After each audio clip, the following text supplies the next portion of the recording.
Once we have that, we might ask ourselves, well, let's look at the different forces on each of these masses. So we'll do something that physicists call a free body diagram. Isn't it amazing? This just amazed me when I first was exposed to the idea that to do math well, I have to know stuff about the world. I mean, I don't if my job is only to solve math problems in school, or if I'm going to get a professorship at some university where I get paid to do random stuff, right?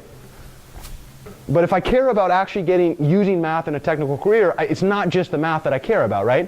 So this is an example where you have a free body diagram. Let's think about all the forces. We'll call this mass 1. Name all the forces on mass 1. And I'll give you some hints. Okay, you got the tension force. Forget what the one I called this one. It's been a while since I looked at the notation that I did.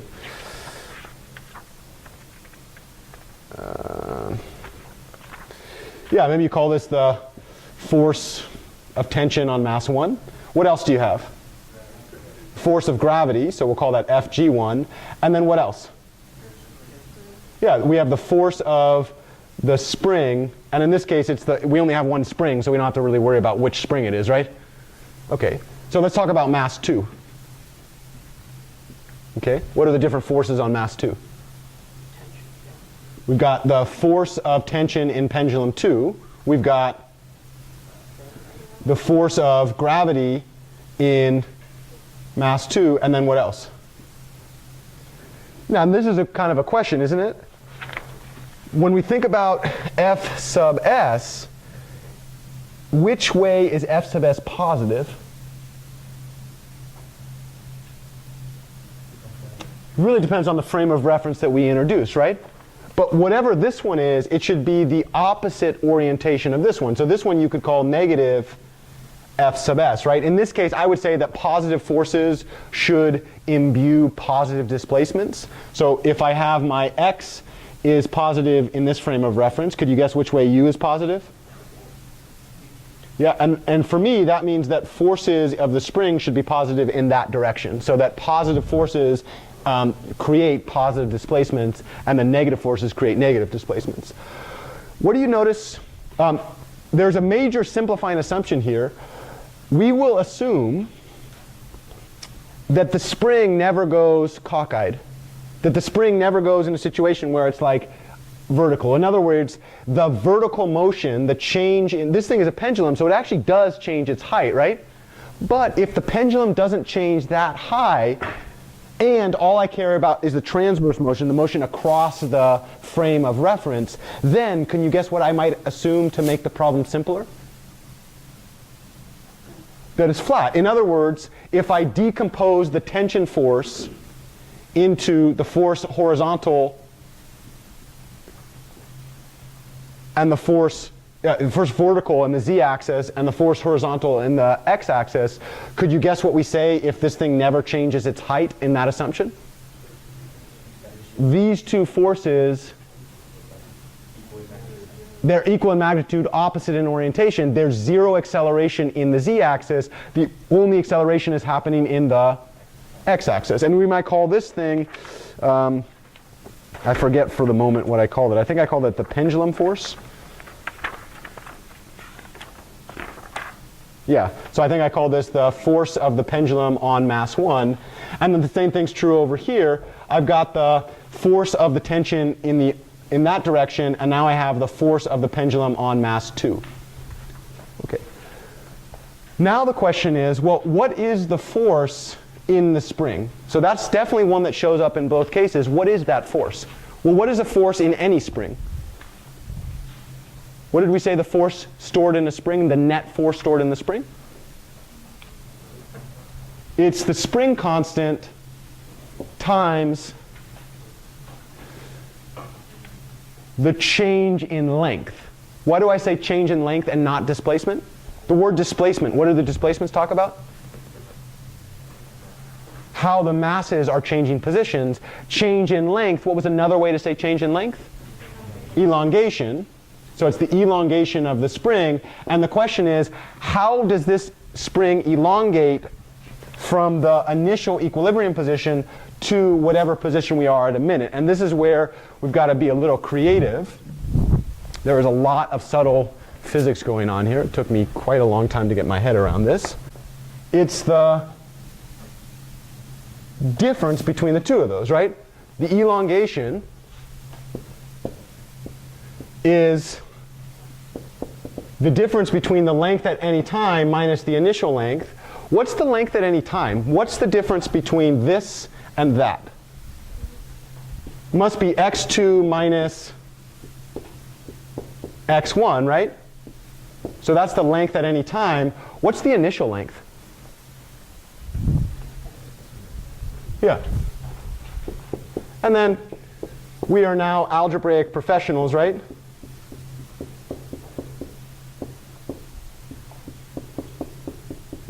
So that's not too big of a jump, right? I can distribute this. That becomes positive, positive, minus. I can factor out a minus. That thing goes to be a negative again. What do you notice about this thing? That is u2 of t. What do you notice about that thing? u1 of t. In other words, when I'm trying to calculate the spring force, what do I see? The force stored in the spring is the spring constant times the change in length, and the change in length is literally the amount that the second one displaced minus the amount that the first one displaced. Do you see an analogy? It's exactly what was happening over here, right? The amount that the second spring displaced is the amount that the second mass goes down minus the amount that the first mass goes down. Remember that? Yeah, that is the elongation for spring 2. All right, so that gives us that one. It doesn't look right. It's not 2:09 a.m., is it? It's not 2:09 p.m. Oh, okay. Still got a few minutes. All right, this is not a simple thing. In fact, at some point I'll get these notes up for you. Mike and I think when we spent about a quarter and a half writing this darn thing. I'll show you how to get access to all the work that we've done in terms of the publication, so you have access to the actual accepted manuscript, is what Taylor and Francis calls this. So this is u1 of t. There's a claim that if we call this thing theta of t, that the differential equation that governs this system looks something like this. So this is not an easy differential equation to come by. It's actually not too bad, but it takes about 30 minutes of thought, which is quite cheap for a mathematician, right? If a mathematician says something's easy, it takes 3 days. If they say it's trivial, it takes a month. So the claim is, when we're looking at a pendulum, the differential equation that guides the movement of a pendulum is governed by that equation. Anybody seen that before in your physics class? Yeah? It's a good, there's nice derivations. In this paper I've actually done, in this thing that I'm holding in my hand, I did the whole thing out. In the paper that I did, that we wrote, we ended up not including that because it's in enough places that we felt that it was standard knowledge. Okay? So imagine for a moment, do not trust me. The best thing to do would be to derive that for yourself. There are 3 different derivations that I'm aware of off the top of my head. If that's true for mass 1, could you guess what's true for mass 2? Could you guess what theta 1 of t is? I guess that's a better way to say it. Theta 1 of t is the angle between the equilibrium vertical line and the corresponding arm of the pendulum at any time t, right? Okay, so that differential equation says what?